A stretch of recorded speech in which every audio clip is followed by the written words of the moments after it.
નમસ્કાર. દિવસભરના તાજા સમાચારોમાં તમારું સ્વાગત છે. તમારી સાથે હું છું પિનલગીરી ગોસ્વામી. સમાચારો વિસ્તારથી જાણીએ એ પહેલા મહત્વના સમાચારો ઉપર એક નજર. મિત્રો, આજની વિડીયોમાં સૌપ્રથમ વાત થશે 2 દિવસ ચમકારો બતાવી ઠંડી થઈ ગઈ છે છૂમંતર. મુંબઈમાં રવિવારે અને સોમવારે ઠંડીની મજા માણ્યા બાદ હવે મુંબઈમાં ફરી તાપમાન વધવા માંડ્યું છે.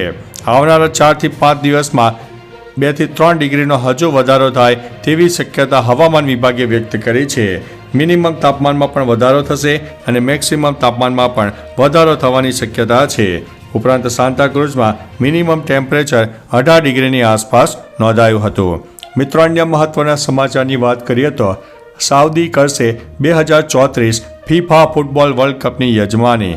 ફૂટબોલ ચાહકો માટે એક સારા સમાચાર સામે આવ્યા છે, જેમાં હવે ફૂટબોલનો મહાકુંભ સાઉદી અરેબિયામાં યોજાશે. અત્રે ઉલ્લેખનીય છે કે ફેડરેશન ઇન્ટરનેશનલ ફૂટબોલ એસોસિએશને 2030 અને 2034 ફીફા વર્લ્ડ કપના યજમાનીની જાહેરાત કરી છે. 2030 વર્લ્ડ કપની યજમાની સંયુક્ત રીતે સ્પેન, પોર્ટુગલ અને મોરોક્કોને આપવામાં આવી છે.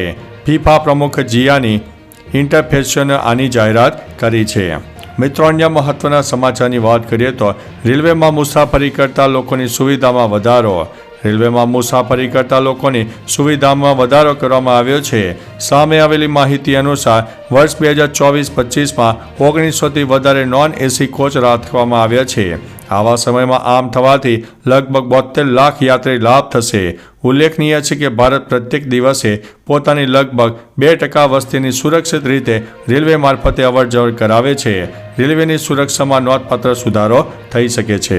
મિત્રો, અન્ય મહત્વના સમાચારની વાત કરીએ તો સીએમ ભૂપેન્દ્રભાઈ પટેલે શ્રમિક સુવિધા કેન્દ્રનું ઉદ્ઘાટન કર્યું. રાજ્યના મુખ્યમંત્રી ભૂપેન્દ્રભાઈ પટેલે અમદાવાદના નરોડામાં શ્રમિક સુવિધા કેન્દ્રનું ઉદ્ઘાટન કર્યું. આ પ્રસંગે તેઓએ ધારાસભ્યો, મેયર અને સ્ટેન્ડિંગ કમિટીના ચેરમેન સહિતના નેતાઓ સાથે ચાની ચૂસકી માણી હતી. સીએમએ શ્રમિકોને શીરો, શાક, રોટલી સહિતનું ભોજન પણ પીરસ્યું હતું. અંદાજિત 200 થી 300 જેટલા શ્રમિકો એક સાથે બેસી શકે તેવી સાથે વ્યવસ્થા સાથેનું આ કેન્દ્ર ઊભું કરવામાં આવ્યું છે. મિત્રો, અન્ય મહત્વના સમાચારની વાત કરીએ તો પ્રથમ એઆઈ સંચાલિત સાયબર સિક્યુરિટી કંટ્રોલ સેન્ટરનું લોકાર્પણ. ડ્રોના રાંચરડા ખાતે ભારતના પ્રથમ એઆઈ સંચાલિત integrated cyber security command control સેન્ટરનું લોકાર્પણ કરવામાં આવ્યું હતું. ગૃહ રાજ્યમંત્રી હર્ષ સંઘવીએ આ કંટ્રોલ સેન્ટરનું લોકાર્પણ કર્યું હતું. સાયબર સિક્યુરિટી સોશિયલ લોસ તેમજ સોશિયલ ઇફેક્ટ રોકવા માટે પણ ઉપયોગી છે. હર્ષ સંઘવીએ જણાવ્યું હતું કે ગુજરાતના યુવાને રાજ્યનું જ નહીં પણ સમગ્ર દેશમાં ગુજરાતનું નામ રોશન કર્યું છે. મિત્રો, અન્ય મહત્વના સમાચારની વાત કરીએ તો ધરતી પર જન્નત એટલે કાશ્મીર. આખો શહેર બરફની ચાદરમાં ઢંકાયો છે. કાશ્મીર, હિમાચલ પ્રદેશ અને ઉત્તરાખંડના કેટલાક વિસ્તારોમાં હિમવર્ષા થઈ રહી છે. આ સ્નોફોલને કારણે અહીંની ટેકરીઓ, ખીણો, મંદિરો અને નગરોને બરફની ચાદરોથી જાણે કે ઢંકાઈ ગઈ છે. હિમાચલ પ્રદેશના શિમલામાં સોમવારે તાજી હિમવર્ષા બાદ અહીંના ઘરો અને ઇમારતો બરફથી ઢંકાઈ ગયા હતા. મિત્રો, અન્ય મહત્વના સમાચારની વાત કરીએ તો દિલ્હીમાં 37 વર્ષમાં પહેલીવાર દિલ્હીમાં 5°C તાપમાન ઘટતું રહ્યું છે. પહાડી વિસ્તારોમાં થઈ રહેલી હિમવર્ષાને કારણે દિલ્હી, યુપી, બિહાર, પંજાબ, હરિયાણા, રાજસ્થાનમાં ઠંડી પડી રહી છે. દિલ્હીમાં લઘુત્તમ તાપમાન 4.9°C નોંધાયું છે. હવામાન વિભાગે જણાવ્યું છે કે સફરજંગ ઓબ્ઝર્વેટરીમાં લઘુત્તમ તાપમાન 4.9°C નોંધાયું છે, જે સિઝનનું સૌથી ઓછું તાપમાન છે. ડિસેમ્બરની શરૂઆતમાં લઘુત્તમ તાપમાન 37 વર્ષમાં પ્રથમ વખત 5°C નીચે નોંધાયું છે.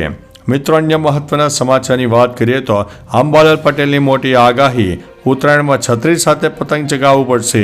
હવામાન નિષ્ણાત અંબાલાલ પટેલે ફરી એકવાર ઠંડી અને વરસાદની આગાહી કરી છે. જણાવ્યું છે કે તારીખ 17 ડિસેમ્બરથી મહત્તમ તાપમાનમાં વધારો થશે. તો બીજી બાજુ સુરત, જૂનાગઢ સહિત ઘણા વિસ્તારમાં લઘુત્તમ તાપમાનમાં ઘટાડો જોવા મળશે. તો અરબ સાગરમાં ડિપ્રેશન સર્જાતા આગામી દિવસોમાં કમોસમી વરસાદ પણ થઈ શકે છે.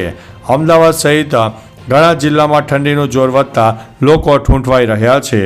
મિત્રો, અન્ય મહત્વના સમાચારની વાત કરીએ તો સોનાના ભાવમાં 2500નો વધારો. સોનાના ભાવમાં સાઉથ કોરિયા અને સિરિયાની સ્થિતિની અસર જોવા મળી છે. છેલ્લા 4 દિવસમાં સોનાના ભાવમાં ₹2500નો વધારો થયો છે. 5મી ડિસેમ્બરે સોનાનો ભાવ ₹76,476 પર બંધ થયો હતો.